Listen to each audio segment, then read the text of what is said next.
Hey guys, it's me, Makes Big Bad Takes here. And you know how creators here on YouTube do projects outside of the website? You know, your stuff like clothing brands, merchandise, and food companies? Okay, maybe that last one doesn't end very well.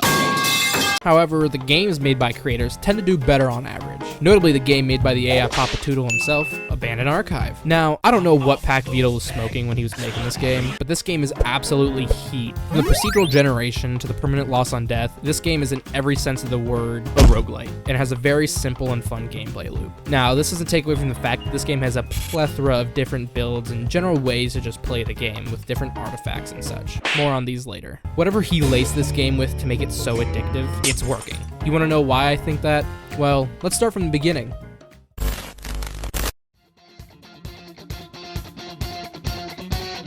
It's not a game, I'm not a robot, and I'm challenging you. I'm not a venom, I'm in your face, and I'm here to see it through. You are, this guy, and you wake up in this weird looking library. The second you try to move forward, you get jumped by the Bloods, and then the next second, you get swiped away by Barack Obama. The first thing he does is call us a soft-handed liberal. Then he proceeds to explain that he is an ex-scientist, and how we won't be able to escape this place alone because we're a weak human baby man. Obloma so graciously offers us his support because he thinks we have potential. The general idea so far is we have no idea who we are, why we're here, or who the fuck this pink bubblegum bastard is. For now, we gotta go along with whatever he says so we even have a chance at survival. First things first, where the hell are we? It's what it fucking looks like. It's an archive with books and shit that appears to be abandoned. Much like any good roguelike, it's procedurally generated, meaning that in one run, you'll have a fairly linear room generation that lets you hit all the rooms, while in another, you'll be running around in circles wondering when the hell you contracted dementia. These rooms all have bookshelves, and if you're observant, your monkey brain will spot these little sparkles in the shelves where you can search to find these little artifacts. These artifacts can be as small as your general health upgrades, or as large as the ability to literally cheat death. There are so many of these things, but after a while, you know at a glance what you're getting. The glass crutch is a worse glass cannon, only giving you 50% more damage, but keeping the 2x damage multiplier for yourself. The librarian's crown, giving you a 10% boost to knowledge gain. More on this later. A bomb that makes enemies explode when they die, and my personal favorite, the Emerald Sword, which gives you damage buff equal to your distance from the target. The closer you are to the enemy, the more damage you do. High risk, high reward, but not as shitty as the glass crutch. I fucking hate this thing. Like I said, there are a lot of these things, but you're not here for a deep dive. You came here for a summary. This isn't the only way to get these items. While exploring, you may come into a room that is oddly empty. A purple switch sits ominously in the middle of the room, and upon flipping it, those pills you got from behind Denny's last Tuesday start kicking in. When flipping the shroom switch, you are teleported to one of 4 locations. First is the most common, greed. This room presents you with the ultimate opportunity, gambling. Hit the switch, gives you knowledge, but with a chance of losing a heart every time you hit it. Now, as a certified gambling man myself, I always give it the old dinner's not ready special until I'm down to 2 hearts and on life support. Probably also because I'm an idiot, but that's another discussion for another day. Second is the map. This room has an item in the middle that gives you knowledge for every new room you discover. Fairly simple, fairly boring. Next, we have the choice room. This room gives you a choice of 3 options: a health box, knowledge, or a random item. Most of the time, the random item is fucking trash, and the knowledge option gives you so little knowledge if you pick it that 90% of the time, it's wisest just to choose the health. Last, but certainly not least, is anarchy. This is my favorite of the 4 rooms, but also the rarest. This switch teleports you to a wide open area full of crystals that spawn enemies. Upon breaking the crystals, they give you a handsome amount of knowledge, and after enough time has passed, or you've killed everything in the room, you get a free item, and the next phase starts. More crystals spawn, more enemies spawn, and now they're even tougher. Now, if you enter this area in the first of the archives and get far enough, you may see new enemy types, but I'll get into those later. The cycle continues until either you die or choose to leave by hitting the switch in the center of the room. These items can literally make or break your run, especially if they pair well with your spells. Now this is where I start to get excited about this summary, because there's such a variety of spells alone that you can play any style you want. You can go with the Order of Thunder, a ball of lightning that allows for more focus towards dodging as you throw them out, or the Temporal Sword that lets you get up close and personal with your enemies before dipping out to wherever you activated the spell. These are just my 2 favorite spells, but there are a few others I like purely based on name and effect, like the Rapid Seed, allowing you to plant your seed in the enemies and locking them in place, or the Gravity Push, which is just boost from Skyrim. These are just some of the generic spells that go in these slots here, and and are normally activated by left or right click. But there are some spells that go in your special slot. These pack a bigger punch but have a longer cooldown, like the Orbit of Judgment that pulls in and swirls enemies around you while also stunning them, or the Vine Lockdown that ties enemies down with plant tentacles, then caves their head in with a huge boulder Terraria style.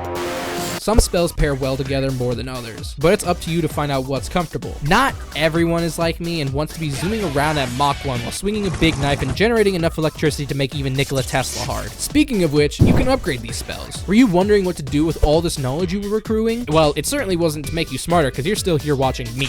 No, this knowledge allows you to enhance your spells with boosts like increased damage, more piercing, projectile size, or something more specialized, like this Orb of Thunder upgrade that makes the orb shock you and temporarily increase your movement speed. If you've been perceptive, you'll see that some of the spells have general themes. This isn't important to gameplay or story at all. I just thought it was a neat thing to have some categories of spells, like plants with Rapid Seed or time with a Temporal Blade. Now that you know all about your options, what in this archive could we possibly use it on?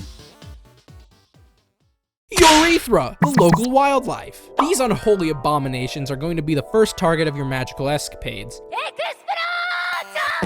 You won't necessarily encounter any of these first, but some are more common than others. Also, I could not for the life of me find the names of these things, so Beetle, consider this my formal suggestion for these creatures' names. First we got Peridot, like the green gem. This thing is probably the biggest pushover of a creature on its own, but it doesn't get much stronger when with the other creatures. The Peridot's only purpose is to add a skill check to your battle in each room that it's in. I'm fully convinced Beetle wanted to have a laser beam somewhere in the game that wasn't a boss fight, so he made an entire creature out of it. Peridot's one purpose is to expel its red-hot vomit beam at you and die. That's it. Now we are getting into the more dangerous creatures. This is Larry. Say hi to Larry. When you look at this creature, does the name Larry just not immediately pop into your mind? I'm convinced this is Vito's self-insert, because look at this! You can't tell me this isn't the same picture. This guy has a hand blaster that either misses by a mile or hits you dead on from the other side of the room. Larry is like a stormtrooper if they randomly got stuck with a crack needle and became Sniper Elite for a moment. Our final creature on floor 1 of the archives is Pinky from Doom. What else do you want me to say? That the hunched over, technically bipedal creature that's only attacked to charge you isn't one of those scoliosis having piles of anal cancer? Pinky from Doom's only attack is to charge you until either it hits you or the wall, where it will then take damage on impact like the stupid fugly creature it is. Can you tell I hate this thing yet? You'll find these guys littered throughout the first floor. Every time you enter a room, a random assortment of them will spawn, and sometimes there will be a second wave of them before you can leave. But that just means more knowledge to upgrade later. Speaking of rooms and spells, defeating all the creatures in a room has a chance of dropping either a random spell, health, or both. If you're like me and always look for that one spell to have with you, you'll be searching through every single room on the floor to make sure you get it. Because I'm a stubborn motherfucker and refuse to change my playstyle once I find something that works. While traversing the winding halls of the Left Behind library, you may run into a hall with a rather foreboding smoke emanating from it. Upon entering, you are met with one of two bosses, Sir Veltrine or Rufus Tempest. This fight will go one of two ways. You will either be struggling through a long fight while whittling the boss's health down, or you'll smack them down in a couple of seconds and make them your bitch. It all depends on your spells, artifacts, and skill. Once you've defeated one of these goofballs, they will drop one artifact. Only one problem, the exit is still blocked, until you remember there's a teleport function that returns you to Oblom, and you totally didn't forget for like 2 minutes running around looking for a way out. When you teleport back this time, however, you will be somewhere new. Welcome to the second floor. Oblom is still here, and we're still in the goddamn archive. But hey, elevation change. As is tradition, your main goal is to beat the shit out of any living thing you see.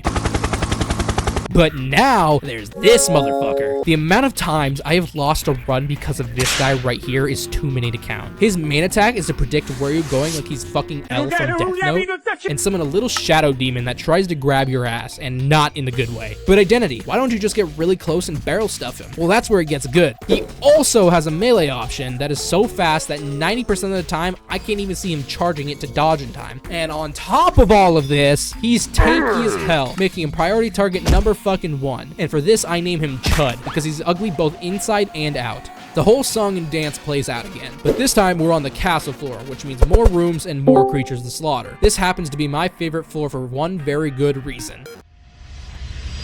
this goofball. However, this is also the floor where I've lost the most, entirely due to my own stupidity and, well, not much of note otherwise until we get to the bosses of this floor. Here, we've got Ramirez, the infested armor. He's full of bugs and shit, and the hardest part of his fight isn't even him. It's the goons he brings to beat the shit out of you for him. The other one is Roguelike, the deranged king, and I've only ever fought him once or twice, so I don't have much of an opinion on him. Same thing as before, kill the guy, teleport to Oblum, get transported to the new floor. And again, our scenery changes a little. Hope you're good at dodging, because the freaks on this floor are gonna make you work for it now. We got 2 new motherfuckers who, to this day, I cannot understand. One run, I think, yeah, I understand these guys, I can play around them, but the next I'm getting pounded into the ground sexual style by Skellbones and... These guys are probably the biggest skill checks that aren't proper bosses. They are the deciding factor whether or not you will even have a chance at beating the floor boss. You best have spells to deal with them because they will not be merciful. Back to the main attraction of this fucked up circus. We have the floor bosses. This floor has the best bosses by far because you have the choice between Sadako and a fucking furry. The one time I fought the apparition was on my best run and I absolutely smoked her.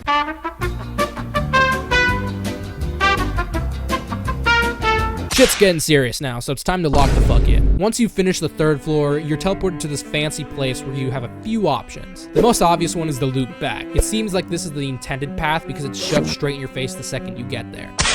¿Quieres? Now, obviously being the very patient, well-behaved gamer I am, I immediately ignored the portal and listened to Mr. Oblom like the good pawn I am. The portal would continue to ask you to return and continue the loop, but Oblom tells us to keep going. Honestly, this part was only a little bit annoying after the first time, because every time you have to constantly click through the dialogue even if you have gone through it before. This is your last chance to upgrade and heal yourself before the final battle.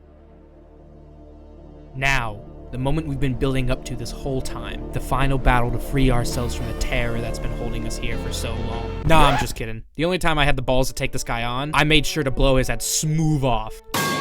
I was not taking any chances with him. If I was going in there, I was gonna make sure his corpse is burned in a controlled fire. Once we've off this golden douchebag, we can finally escape the archives because the magic that was keeping us here was destroyed. And holy shit, is that a JoJo reference?